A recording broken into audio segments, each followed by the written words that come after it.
बेटा मुझे लगता है कि यहाँ तक आपको कोई दिक्कत नहीं होनी चाहिए, ठीक है। और दिक्कत क्यों नहीं होगी, क्योंकि यहाँ मैंने आपको बता दिया कि जो विशेषण शब्द संज्ञा या सर्वनाम की निश्चित मात्रा का बोध कराते हैं।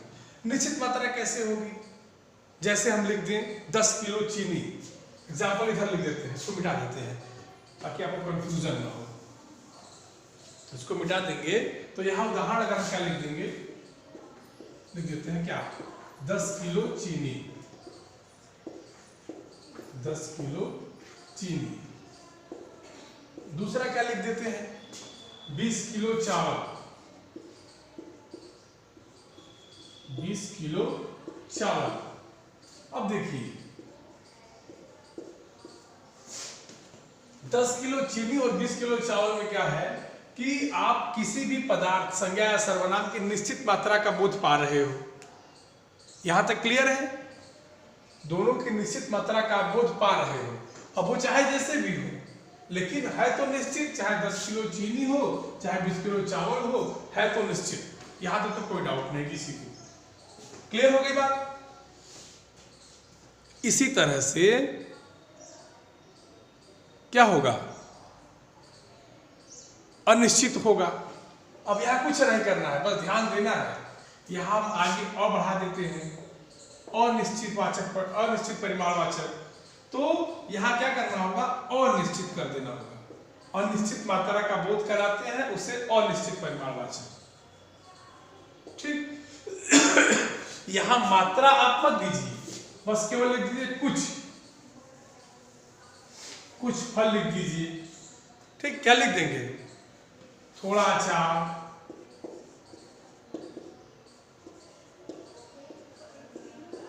ठीक, कुछ चावल,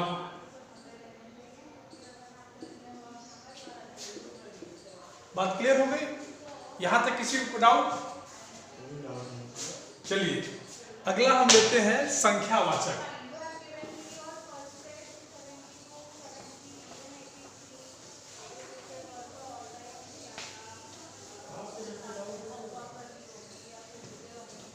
संख्यावाचक विशेषण।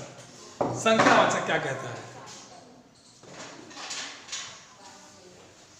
वाचक अगर आप पकड़ लेंगे, समझ लेंगे, तो आपको कोई दिक्कत नहीं होगी किसी भी परिभाषा को समझने में, ठीक। चलिए नेक्स्ट, संख्यावाचक। संख्यावाचक, अब देखिए संख्यावाचक क्या कहता है। वाचक मैंने आपको पहले ही बता दिया था, क्या, बोलने वाला। अब ये वाचक क्या बोलेगा, किसी भी चीज की संख्या को बोलेगा।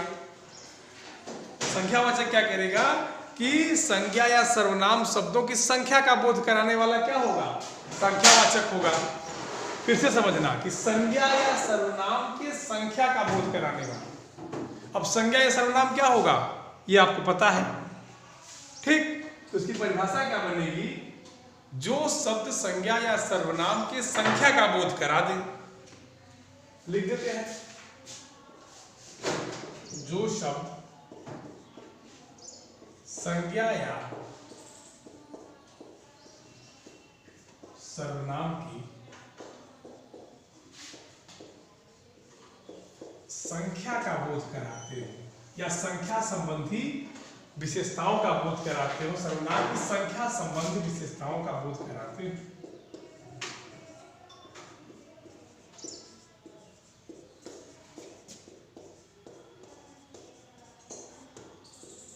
विशेषताओं का बोध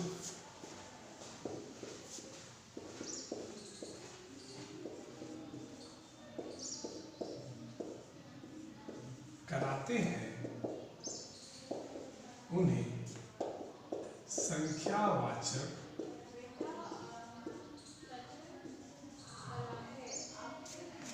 विशेषण कहते हैं, ठीक।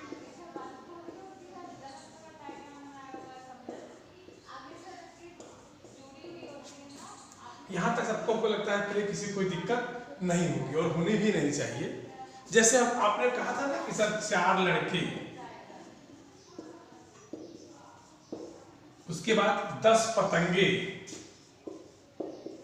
तो भैया हम 10 जो है न्यूमेरिकल लिख दिए हैं, अंकिक लिख दिए हैं। तो आप ये देखिए कि जो 4 लड़के हैं ये संज्ञा है, ये पतंग संज्ञा है। परिभाषा क्या कहती है कि संज्ञा या सर्वनाम की संख्या संबंधी विशेषता है। तो संख्या संबंधी विशेषता क्या है? 4 लड़के और 10 पतंगे। क्लियर? अब संख्यावाचक जब आएंगे विशेषण पे तो इसकी भी 2 विशेषताएं होती है। क्या होगी? निश्चित संख्यावाचक और अनिश्चित संख्यावाचक। अंतर बहुत थोड़ा सा है, जो आप परिमाणवाचक विशेषण में पढ़ चुके हैं। अंतर बहुत थोड़ा सा है बेटा। चलिए, संख्यावाचक विशेषण, जिसको जहां भी दिक्कत होगी आराम से पूछ लेगा। इसकी 2, पहला है निश्चित संख्यावाचक विशेषण। निश्चित संख्यावाचक विशेषण। निश्चित क्या कहेगा? वो बताएगा कि किसी भी सर्वनाम या संज्ञा की संख्या क्या होगी? निश्चित होगी।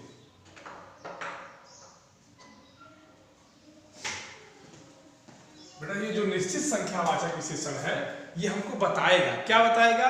कि किसी भी संज्ञा या सर्वनाम की संख्या क्या होगी? निश्चित होगी। कैसे निश्चित होगी? जैसे मैंने आपको उदाहरण बताया था ना, 4 लड़के। देखो ध्यान से, 4 लड़के, इसको ध्यान से देखो। ये जो 4 लड़के हैं तो ये लड़के संज्ञा है, बोलिए। और ये लड़के अगर संज्ञा है तो इसके संख्यावाचक विशेषण ये 4 क्या है? ये संख्यावाची विशेषण है। संख्यावाची क्या है? विशेषण है। ठीक। अब जब ये संख्यावाची विशेषण हो ही गया, और विशेषता किसकी बता रहा है? संज्ञा की। क्यों बता रहा है? क्योंकि परिभाषा क्या कहती है कि जो शब्द संज्ञा या सर्वनाम की विशेषता बताते हो उन्हें विशेषण कहते हैं। ठीक। तो निश्चित संख्यावाचक विशेषण की परिभाषा आप लोग लिख लीजिएगा। और परिभाषा बहुत आसान है कि जो शब्द संज्ञा या सर्वनाम की निश्चित संख्या का बोध कराते हैं। ठीक। दूसरा हमारा है अनिश्चित।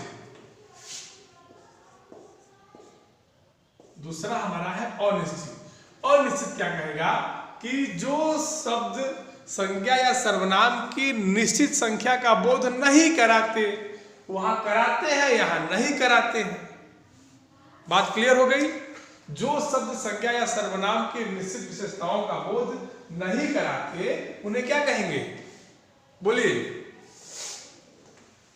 जो शब्द लिख देते हैं, जो शब्द संज्ञा या सर्वनाम की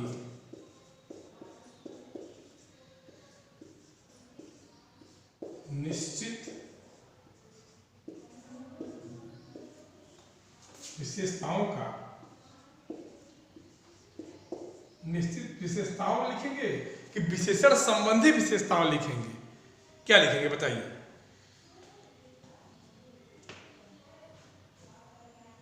निश्चित संख्या लिख दीजिए, छोड़िए, ज्यादा घुमाएंगे तो दिक्कत हो जाएगी। निश्चित संख्या का बोध कराते हैं,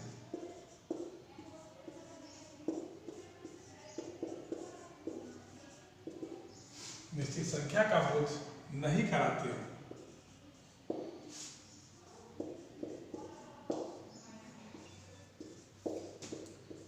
उन्हें अनिश्चित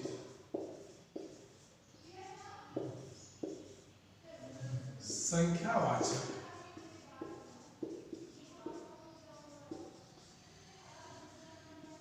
विशेषण कहते हैं। ठीक।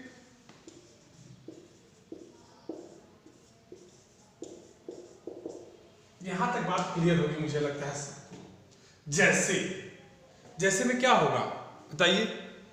कुछ आदमी,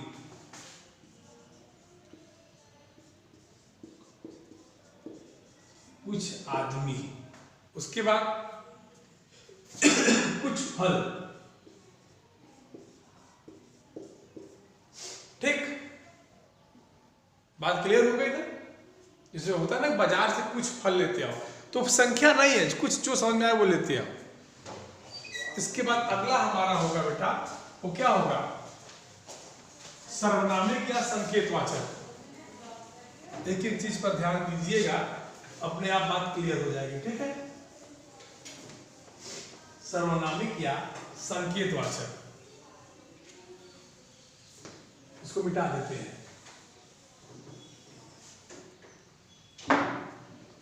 सर्वनामिक या संकेतवाचक,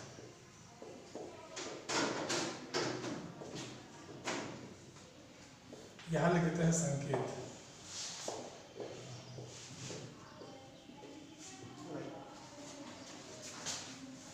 सर्वनाम आप सबको पता है कि जो शब्द संज्ञा के बदले में प्रयोग किए जाए उन्हें क्या कहते हैं, सर्वनाम कहते हैं। अब ये बात आती है कि सर्वनामिक विशेषण क्या होता है। सबको पता है कि जो शब्द संज्ञा के बदले प्रयोग किए जाते हैं उन्हें सर्वनाम कहते हैं। तो बात ये आती है कि सर्वनामिक विशेषण क्या होता है। तो एक चीज ध्यान देना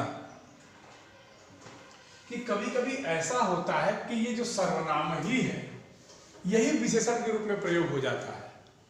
जैसे मैंने बताया ना कि यह गुड़िया मेरी है, यह गुड़िया मेरी है, ठीक। यह गुड़िया मेरी है में गुड़िया संज्ञा है और यह सर्वनाम है, लेकिन संकेत क्या कर रहा है कि यह गुड़िया किसकी है, मेरी है, ठीक। तो जब सर्वनाम ही संकेत बन जाए या सर्वनाम ही क्या बन जाए, विशेषण, यहां लिख देते हैं सर्वनाम बराबर विशेषण कर दोगे, सर्वनाम बराबर विशेषण अगर आप कर दो यहां, केवल इस परिभाषा के लिए, हमेशा के लिए नहीं, सर्वनाम ही जहां विशेषण बन जाए वहां सर्वनामिक अथवा संकेतवाचक विशेषण होता है। उदाहरण आप यह लिख देना, यह गुड़िया मेरी है, और उसने बताया था ना कि यह नीली पुस्तक मेरी है। परिभाषा इसके लिख लेते हैं, बहुत छोटी सी परिभाषा है। जो सर्वनाम विशेषण के रूप में प्रयुक्त होते हैं, जो सर्वनाम विशेषण के रूप में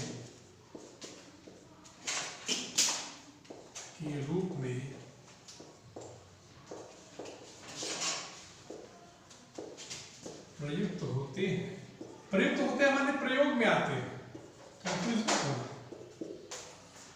उन्हें संकेतवाचक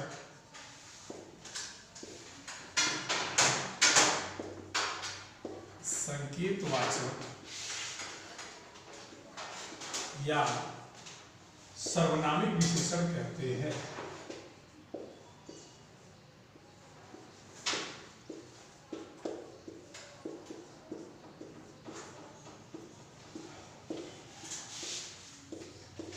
उदाहरण लिख देना, यह गुड़िया मेरी है,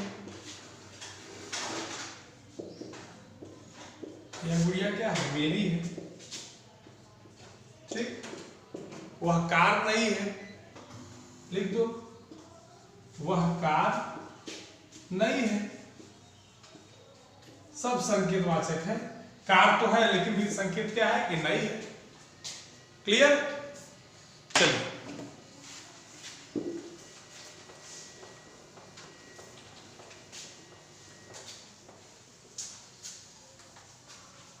अगला टॉपिक बेटा जो हमारा है वो है विशेषणों की तुलना। विशेषण में अब तक हम लोगों ने परिभाषा पढ़ ली, विशेष से पढ़ लिया, प्रकार पढ़ लिया, और डिजिटल क्लासरूम।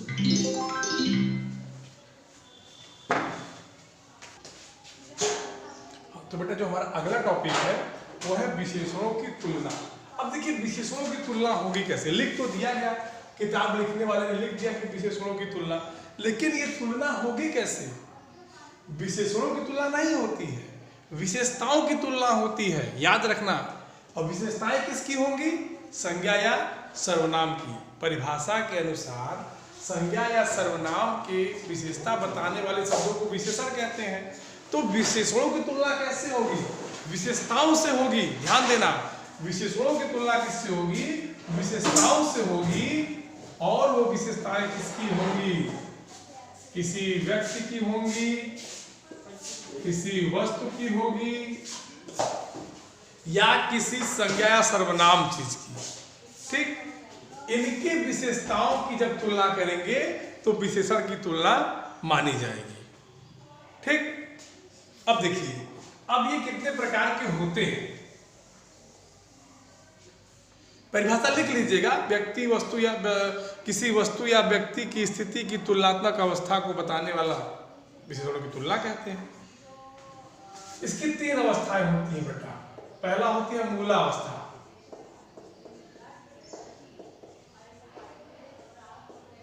अब देखिए मूलावस्था क्या होती है, ये जो नया टर्म है ना मूलावस्था। मूल माने होता है मुख्य, मूल माने होता है जड़, रूट।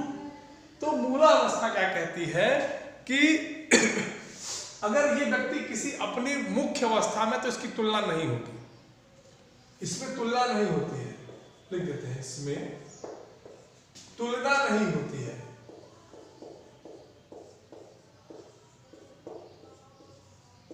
इसमें तुलना क्या होता है, नहीं होती है।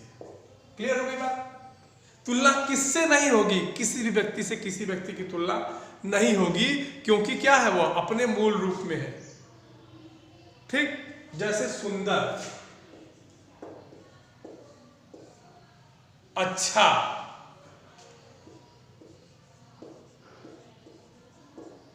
उच्च, उच्च का तो हो जाएगा, उच्चतम हो जाएगा। निम्न, निम्न की अगर वो निम्न कोटि का है तो उससे क्या तुलना करोगे? कुछ नहीं। क्लियर हो गई बात? अगला हमारा है उत्तरावस्था।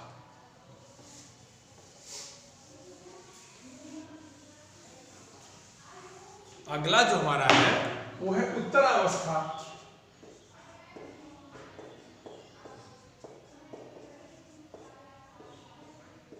उत्तरावस्था क्या होता है कि इसमें 2 व्यक्तियों की तुलना होती है। अब 2 व्यक्तियों की तुलना कैसी होगी? मान लो एक व्यक्ति ये है, एक व्यक्ति ये है। तो मैंने आपको बताया था कि मान लो अगर 2 स्टूडेंट्स हैं और इनके बीच में हमको बताना है कि कौन बेस्ट है, तो इनके रिजल्ट को हम क्या करेंगे, देखेंगे, और इनके रिजल्ट के आधार पे हम ये आइडेंटिफाई कर सकेंगे कि ए सही है या बी सही है। क्लियर? तो इसी तरह से उत्तरावस्था क्या कहती है कि 2 व्यक्तियों या 2 पदार्थों में जब तुलना की जाए, 2 व्यक्तियों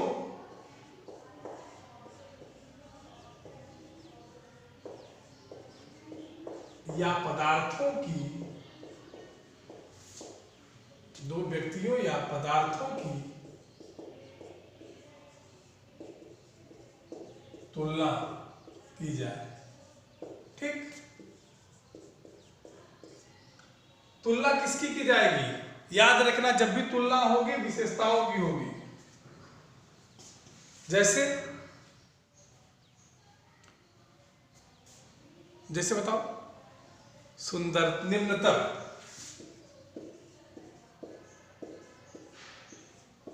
सुंदरतर।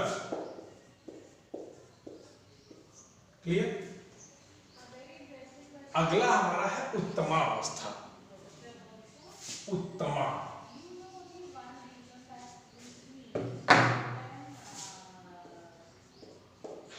उत्तमावस्था क्या कहता है बेटा कि यहां तुलना कई व्यक्तियों से की जाए।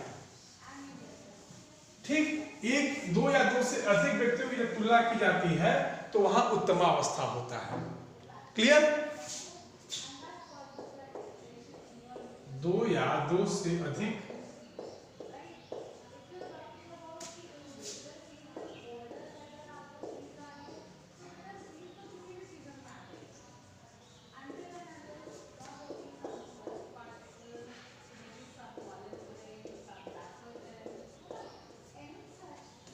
ये हम केवल समझने के लिए शार्ट लिख दे रहे हैं। परिभाषा किताब में दी हुई है, एकदम आराम से आप पढ़ लीजिएगा, वहीं से उतार लीजिएगा।